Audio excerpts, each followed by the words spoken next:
Are we going to have a good race today?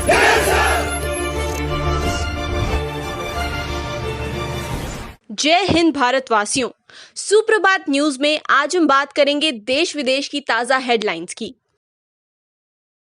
स्वास्थ्य मंत्री श्री हर्षवर्धन ने कहा, भारत प्रति 10 लाख आबादी पर कोविड रोगियों की सबसे कम संख्या और सबसे कम मृत्यु दर वाले देशों में से एक है।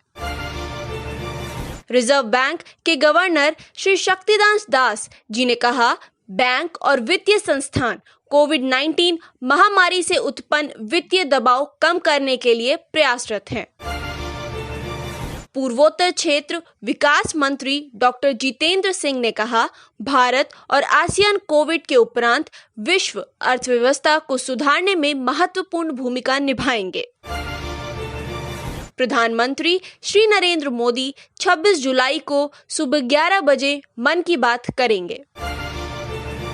गृह मंत्री अमित शाह ने कुमार सशक्तिकरण योजना के तहत कारीगरों को 100 विद्युत कुमार चक्के बांटे। राष्ट्रपति श्री रामनाथ कोविंद ने श्रीमती आनंदीबेन पटेल को मध्य प्रदेश का राज्यपाल नियुक्त किया। डीआरडीओ ने स्वदेशी man portable air defence system MANPADS का काम शुरू किया। आइए देखते हैं सभी खबरें विस्तार से। स्वास्थ्य मंत्री डॉक्टर हर्षवर्धन ने कहा कि भारत में कोविड-19 से प्रति 10 लाख आबादी पर विश्व के अन्य देशों की तुलना में संक्रमण के मामले सबसे कम दर्ज हुए हैं और मृत्यु दर भी सबसे कम है। उन्होंने कहा कि स्वस्थ होने की दर 63.45% पर पहुंच गई है और मृत्यु दर को 2.3% है। शंघाई सहयोग संगठन स्वास्थ्य मंत्रियों के सम्मेलन को वर्चुअल संबोधन में डॉक्टर हर्षवर्धन ने कहा कि देश में पीपीई किट का एक भी विनिर्माता नहीं था, जबकि अब कुछ ही महीनों में देश ने इसके उत्पादन की क्षमता हासिल कर ली है। उन्होंने कहा कि भारत अब अच्छी क्वालिटी के पीपीई किट निर्यात भी कर सकता है। उन्होंने कहा कि वेंटिलेटरों और चिकित्सा ऑक्सीजन की मांग और आपूर्ति में कमी लाने के मामले में भी भारत ने स्वदेशी क्षमता हासिल की है। मंत्री ने कोविड-19 पर नियंत्रण में सूचना प्रौद्योगिकी के प्रभावी इस्तेमाल को भी उजागर किया।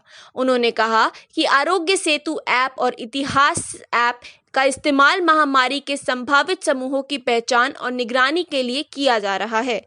उन्होंने कहा कि परीक्षण के लिए आरटी-पीसीआर ऐप, रोगियों को भर्ती करने के बाद में सूचना प्रबंधन में फैसिलिटी ऐप और अस्पतालों में बिस्तर क्षमता आदि सभी को एक कोविड पोर्टल के साथ जोड़ा गया है।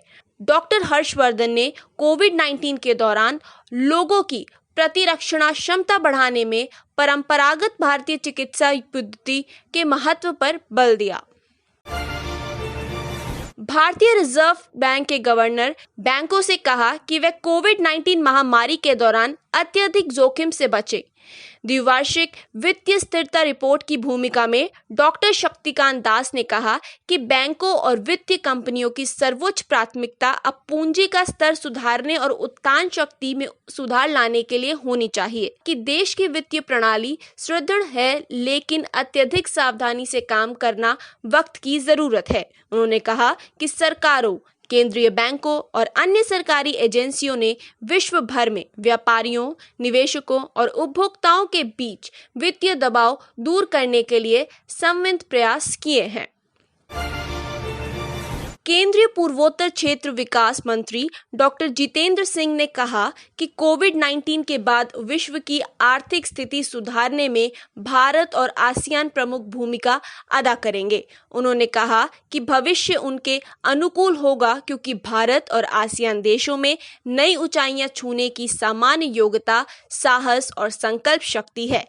वे आसियान देशों के उद्यमी के बीच वर्चुअल वार्तालाप में मुख्य भाषण दे रहे थे। इसका आयोजन भारत आसियान महिला व्यापार मंच और फिक्की ने किया था। डॉक्टर सिंह ने कहा कि भारत और आसियान के बीच घनिष्ठ व्यापार और सांस्कृतिक संबंधों के कारण यह क्षेत्र कोरोना के बाद के समय में विश्व की अर्थव्यवस्था को पटरी पर लाने में महत्वपूर्ण भूमिका अदा करेगा। उन्होंने कहा कि आसियान के साथ व्यापार और वाणिज्यिक संबंधों को प्रोत्साहित करने में पूर्वोत्तर क्षेत्र की विशेष भूमिका होगी।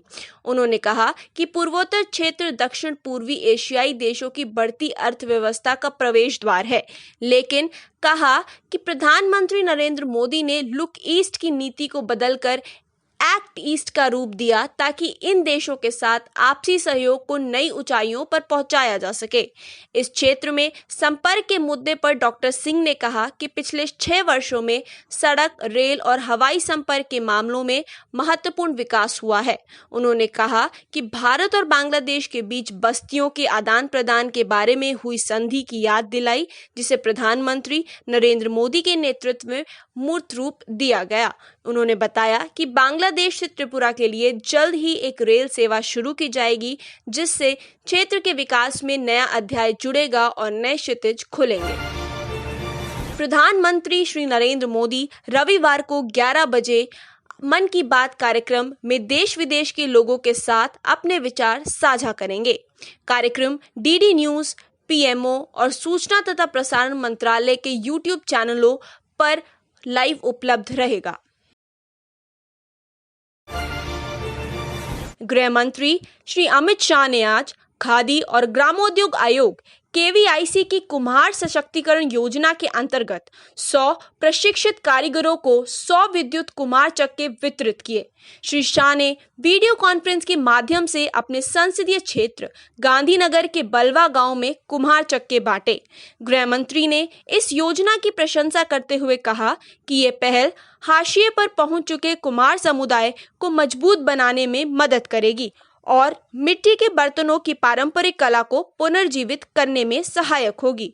श्री शाह ने कुम्हार समुदाय को आश्वासन दिया कि उन्हें अपने उत्पाद बेचने के लिए उचित विपणन व्यवस्था मुहैया कराई जाएगी। इस योजना का उद्देश्य देश के कुम्हार समुदाय को सशक्त और आत्मनिर्भर बनाना है। राष्ट्रपति श्री रामनाथ कोविंद जी ने श्रीमती आनंदीबेन पटेल को मध्य प्रदेश का राज्यपाल नियुक्त किया 24 जुलाई को। इस समय वे उत्तर प्रदेश की राज्यपाल हैं। उन्होंने श्री लालजी टंडन की मृत्यु के बाद मध्य प्रदेश के राज्यपाल का अतिरिक्त प्रभार संभाला है। राज्य के स्वामित्व वाली रक्षा अनुसंधान और विकास संगठन डीआरडीओ ने सार्वजनिक रूप से उपलब्ध निविदा दस्तावेजों के अनुसार पहले स्वदेशी मानव पोर्टेबल एयर डिफेंस सिस्टम के प्रोटोटाइप पर निर्माण कार्य शुरू कर दिया है।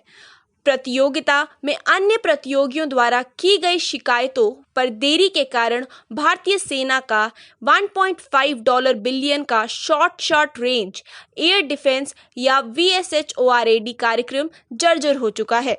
न्यू मैनपैड्स के दोहरे किलोग्राम इंफ्रारेड होमिंग साधक या मल्टी स्पेक्ट्रल ऑप्टिकल साधक का वजन 25 किलोग्राम से कम होगा, जिसमें आग की क्षमता होगी। मैनपैड्स में 6 किलोमीटर की प्रभावी रेंज के साथ दिन और रात तक हवाई लक्ष्यों को शामिल करने की क्षमता होगी और 3000 मीटर से अधिक ऊंचाई होगी। मैनपैड्स को विभिन्न क्षेत्रों में नियोजित किया जाएगा, जिसमें उच्च ऊंचाई वाले क्षेत्र, मैदान, रेगिस्तानी क्षेत्र, तटीय क्षेत्र और समुद्री क्षेत्र शामिल हैं और भविष्य में समुद्री आधारित और जमीन पर आधारित छोटी दूर की वायु रक्षा प्रणाली को MBT और युद्धपोतों पर विभिन्न प्लेटफॉर्मों पर लगाया जाएगा। आज की खबरों में इतना ही, फिर मिलेंगे। तब तक के लिए बने रहे डिफेंस इंडिया न्यूज के साथ। जय हिंद।